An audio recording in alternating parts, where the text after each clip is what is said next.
Procrastinação é uma consequência de ansiedade. Ansiedade é consequência da ausência de rotina. Crie rotina. Pega o seu telefone celular, coloca uma série de alarmes das coisas que você tem que fazer no seu dia e vira o seu telefone de ponta cabeça. Até esse alarme não tocar, não tira sua bunda da cadeira, caralho, e faz o que você tem que fazer.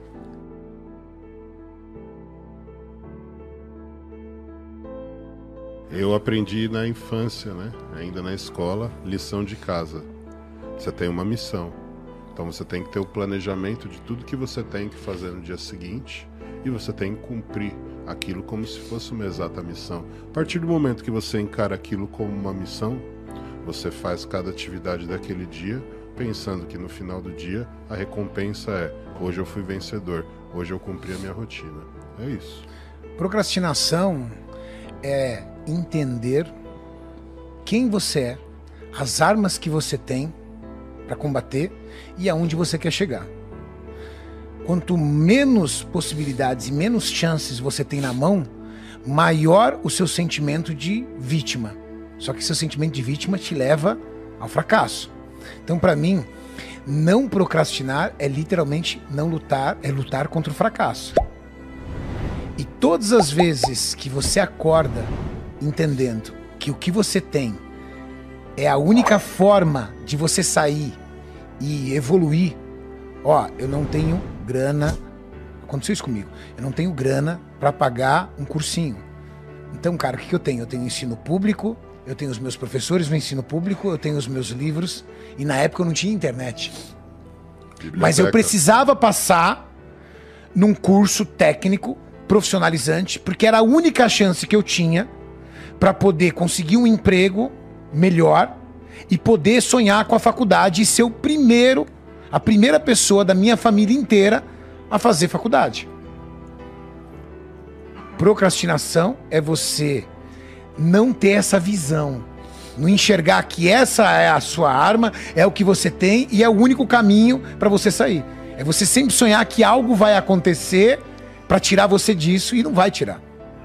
A gente aprende de pequeno, né? A formiga e aprende cigarra. Na força, né? Perfeito. Formiga cigarra que diz melhor essa história. Então, se você quiser ser uma cigarra, lá na frente você vai pagar o preço. Satisfação é o que você tem na hora. Felicidade é o que você tem na vida. O que base da nossa vida? É a dúvida eterna entre: será que eu faço o que eu quero agora? Ou será que eu faço o que eu quero para sempre? De fato. Você tá super motivado. Usa essa motivação para entender que daqui a pouco ela vai passar e vai ter que entrar disciplina no lugar. E essa disciplina vai fazer com que existirão momentos que você não vai ver resultado no seu corpo. Não vai ver, porque é uma luta. Não existe vida fácil. Se alguém acha que existe facilidade na vida, não para nós.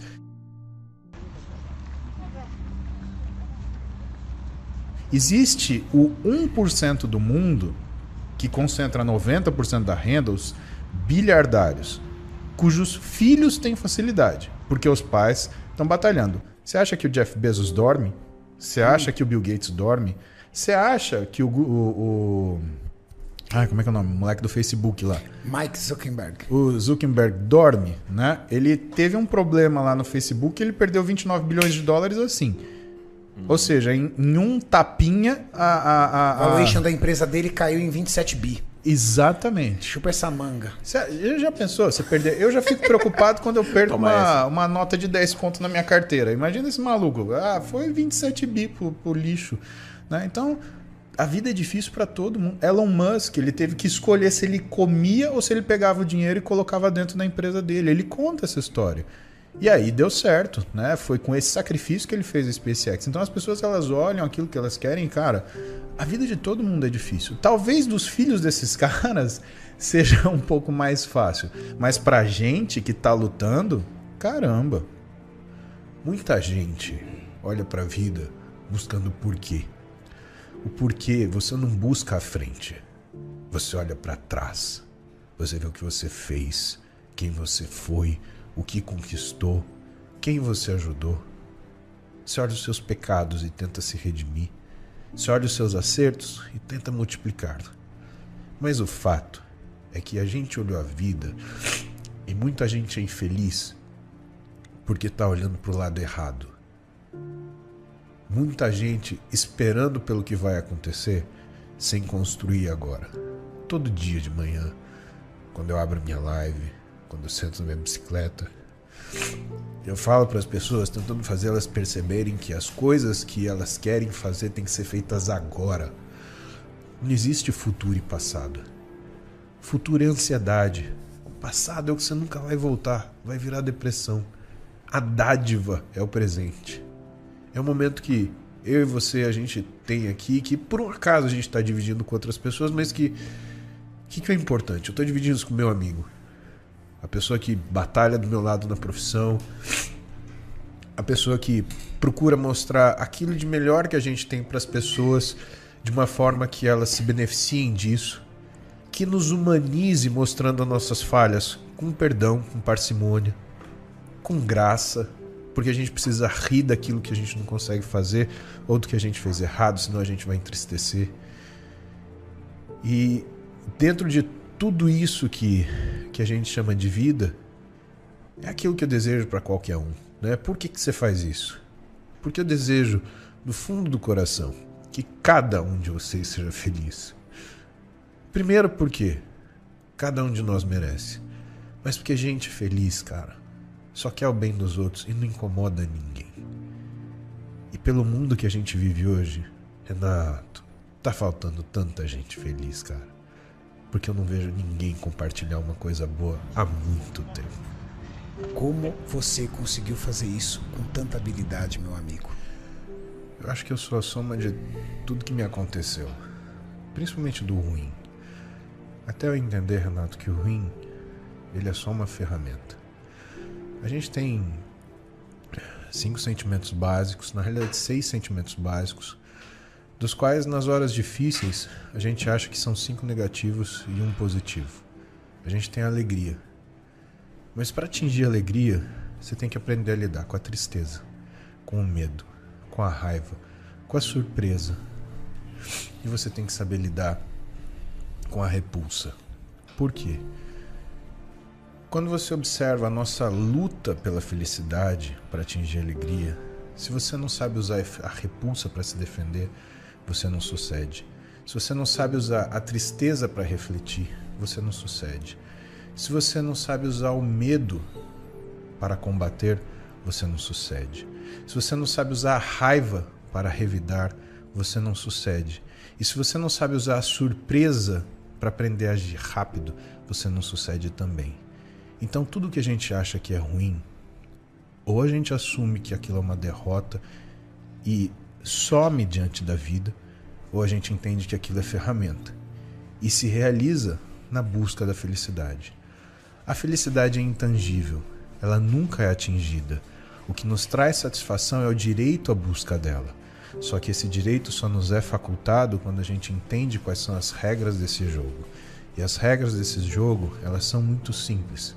Elas vêm em reconhecer as nossas dificuldades, aceitá-las, fazer com que a gente não se identifique com elas e no final conseguir de uma forma natural sobrepujá-las, para que a gente consiga aproveitar o que é o aprendizado. Eu acho que é tudo assim. Eu acho que as coisas elas caminham nessas direções ou nessa direção. E eu enxergo uma outra coisa que para mim é muito importante. Você pode até andar mais rápido se você está sozinho, mas você não chega em lugar nenhum. Você pode até se vangloriar por andar na frente, mas o dia que você não puder andar na frente, a multidão que te persegue vai te pisotear. Agora, quando você trabalha acompanhado e carregando as pessoas, o dia que você precisar, eu confio que elas vão te sustentar. Não são muitas, são poucas, que vão te chamar pelo nome, que vão te chamar com carinho e que vão te chamar, principalmente, com respeito por quem você é. Porque um amigo seu nunca vai te pedir uma coisa que vai te constranger. Então, se você sabe reconhecer quem está do seu lado, e se você sabe o quão importante é você ajudar essa pessoa, mesmo que pareça que ela não precise, Você sempre vai ter aquilo que é fundamental em qualquer situação na nossa vida para a obtenção daquele sucesso, que é companhia. Por quê? Porque de fato a gente não constrói nada sozinho. E quem se coloca acima das pessoas cria na realidade um degrau e pode cair dele a qualquer momento. Eu sou muito feliz com o que eu sou, que não é melhor do que ninguém, porque se eu não for melhor do que ninguém, eu não sou pior do que ninguém também. Isso é um pensamento socrático. Platão cansou de escrever isso, que era um aluno de Sócrates.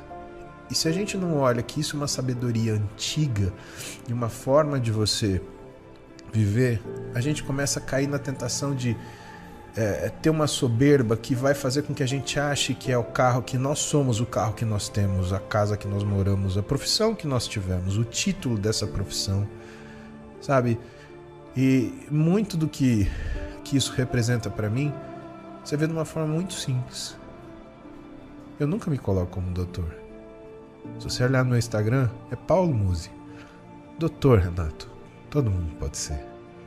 Mas o Paulo, que você conhece, que o Júlio conhece, esse é único, meu amigo. Para qualquer coisa na sua vida, faz para ser o melhor que você consegue, né? Não dá? Cara, então se perdoe por conta disso. E não transforme isso numa pedra que você vai carregar na sua mochila pro resto da sua existência. Porque senão essa pedra vai te impedir de pegar outra coisa que você poderia fazer muito bem, que você acaba não pegando.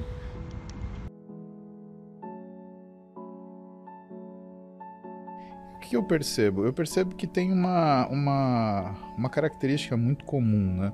O que você fala para as pessoas é que o 10 é bom e o 10 é atingível, e que você tem que buscar o 10. Né? E eu sou um cara um pouco mais duro. Eu falo assim, ó, não tem lugar para zero. E ser médico e falar isso é complicado, porque normalmente o médico é o cara da fala mansa, que te dá a opção, que fala, olha, veja bem. Mas assim, para aquilo que são as coisas em relação a desempenho, não tem mais ou menos. É verdade. E outra, não tem segunda chance. O remendo Total. É sempre pior. Total. Né? E aquilo que é o discurso nosso e que eu acho que é comum a todo profissional de sucesso é qualquer cara que se empenha numa coisa, ele se torna extremamente necessário. Né? Então, na verdade, o que eu gostaria? Eu gostaria de criar um senso para as pessoas de necessidade. E de necessidade não de escutar fulano ou beltrano ou a mim, mas de duvidar, porque o cara que duvida, ele vai atrás daquilo que é a verdade, e ele forma o pensamento dele para um pé no chão maior, né? que te coloca num patamar de entender o que é prioridade, assim, só por conta disso, mas não vejo nada de especial, além do que é especial para mim. É legal quando a gente encontra o nosso alma, né? Onde a nossa alma veste o nosso corpo, quando a gente tem tesão naquilo que a gente faz, é o santo grau, né, cara? A gente sentir aquele tesão, aquele frio na barriga, aquela coisa gostosa. Mas que é verdade, né? Quem tem método tem sucesso, quem tem argumento tem fracasso. Boa. Então, Boa. É fato isso. O que eu sempre fiz com a minha vida? Eu sempre fui um cara ocupado nesse sentido, principalmente por causa da medicina. Você entra para estudar às 7 da manhã, você sai às 6, 7 da noite. Pelo menos assim, na minha época, eu acredito que nada tenha mudado. E que a partir do 5º ano, você começa a dar plantão, né? Para você entender como é que vai ser a pegada. Então, você não tem tempo de sobra. Só que o que existe? Existe fragmentação de coisas. Então, por exemplo, eu estava no ambulatório X, tinha intervalo, eu tinha o meu livro comigo, precisava estudar alguma coisa, e aí eu entendi um dos grandes cats da medicina, que é quando você vai estudar também interessa. Tava no ambulatório de endócrino, tinha atendido o paciente com diabetes tipo 2. Pô, esse paciente tem um diabetes diferente. Terminava de atender, ia ficar ocioso 20 minutos. Livro, diabetes tipo MOD 3. Olha, esse diabetes responde bem a tal droga, assim, assado. Cara, aquilo fixa mais, mas além de fixar mais, porque você está juntando a experiência com o conhecimento, com a informação, né? Ou seja, esse sentimento de empatia ao paciente, na verdade, é a cola da memória. Né? Eu tô lambendo o selo e colando, eu tô pegando a empatia pro paciente e tô pegando a informação. Isso vira conhecimento. Até então, no livro é informação, você não faz nada com isso. Né? Uma vez que você estudou e processou, isso vira conhecimento, principalmente quando você consegue usar, aí é conhecimento. Né? E eu comecei a fazer isso, então eu desfragmentava o meu tempo, ou seja, quando eu chegava em casa, eu tinha aquilo que eu precisava fazer feito. Por isso que eu vou fazer o meu melhor. Não existe pessoa indisciplinada. Existe pessoa desmotivada para uma coisa e despreparada para outra.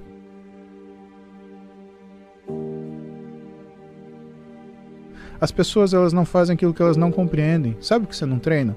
Porque você treina há muito tempo e você não chegou nem perto daquilo que você gostaria. Sabe por que você não treina? Porque você treina depois de um mês, você olha para tua barriga e você não vê o que você gostaria de ver. Sabe por que você não treina? Porque quando você tem a sensação de que você está exausto, você olha para o teu físico e ele não reflete o esforço que você faz. O que te falta não é força, não é esforço. O que te falta é ver resultado. Só que existe uma diferença muito grande entre fazer esforço e trabalhar na direção certa. Tem muita gente fazendo esforço e indo diametralmente oposto. A gente fala dos 4 estágios da agonia quando a gente tem um problema, né? Então, o que é a primeira coisa que você tem quando você se vê num confrontamento de uma coisa que você não consegue resolver, né? Ira. Você perde a paciência. Segunda coisa, negação. E a terceira coisa, barganha. Você quer falar, não, mas se você me dá isso, eu faço isso. Eu vou andando até Marília e volto, né? E a última, decatexis, a hora que você desiste. Sabe qual é o problema? As pessoas, elas já fracassaram tanto porque elas nem em determinadas situações elas conseguiram se localizar, que elas estão desprendidas. Elas, será que vai funcionar? Aí algum dia, pum, acende um fósforozinho, acho que eu vou, né? De repente tua namorada treina, você vai com ela, você se sente estimulado, mas aí o que vem? Vem aquela sensação de fracasso que a gente tem. E essa sensação de fracasso, quando você olha para você e tua expectativa ela não foi sedada, o que vai fazer com você? Com que você faça de novo? Não. Na verdade, o que faz com que você tenha disciplina é a percepção do sucesso. O problema é que sabe o que a gente olha para o sucesso? Aquilo que já terminou. Você não olha o que você fez. O que as pessoas se comparam? As pessoas míticas, elas não se comparam com elas ontem. Elas se comparam com o cara do Instagram que, tem um puta físico legal, que, peitoral, abdômen, cravado, não sei o quê. Cara, você tá querendo comparar o seu começo do caminho com quem já chegou lá? Dá pra ser mais injusto que isso? Como dominar a consistência? Como dominar a arte da consistência? Aí você tem que entender o seguinte, né? A consistência, na realidade, é uma racionalização da necessidade.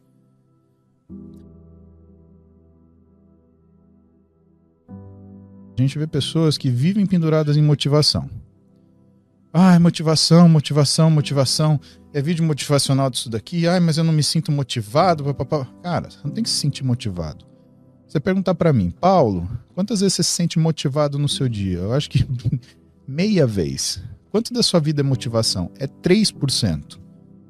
O resto, 97%, é compromisso. Eu tenho que fazer porque eu tenho que fazer.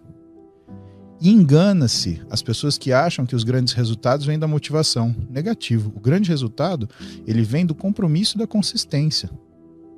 Quando você se compromete a fazer uma coisa e você faz, e você gera consistência, isso gera motivação. Porque de um belo dia você acorda, se olha e você vê onde você chegou. Você olha o seu extrato no banco e vê que você não precisa ficar pensando para comprar uma camiseta. Você olha na tua família e fala, cara, né, você não tá mais procurando contatinho para ver quem que você vai sair no sábado. Você encontrou a mulher da tua vida. Né? Por quê? Porque você é consistente, né? Então o pessoal fica procurando motivação para estudar. Cara, senta a bunda na cadeira e lê. Depois que você perceber que você consegue estudar, ficar sentado com a bunda na cadeira durante 6 horas seguidas, você fala, cara, vou fazer isso de novo. Sabe o que você vai fazer? Você vai estudar 7. Mas e pra batalhar com aquela voz que fala, sai daí, deita no sofá e assiste um Netflix, que ela tá ali muito forte, presente, e é muito difícil batalhar com ela. Então, essa é a voz da dopamina, né, meu amigo? Então, é a voz do TikTok, por exemplo, né? Você coloca aqui no TikTok, você gruda que aquilo, se você começar meia-noite, você para 3h30 da manhã. Né? Por quê? Porque é aquela recompensa rápida e imediata, rápida e imediata, rápida e imediata. Tudo bem, faz esse exercício. Senta no sofá. Antes de você terminar de se arrumar, você tá procurando o que você quer assistir, já passou o tesão. Você já tá, caramba, não é isso que eu queria fazer. Ou não é isso que eu precisava fazer. Então eu precisava estar estudando. Né? Busca o prazer completo. prazer completo ele vem não quando você faz uma coisa para você se divertir necessariamente, mas quando você faz uma coisa que você tem um ganho que não é um ganho necessariamente imediato, é um ganho futuro. E dominar essas coisas do cotidiano, que tem essa vozinha menorzinha assim, elas ajudam no grande objetivo, no mais difícil? A gente chama isso...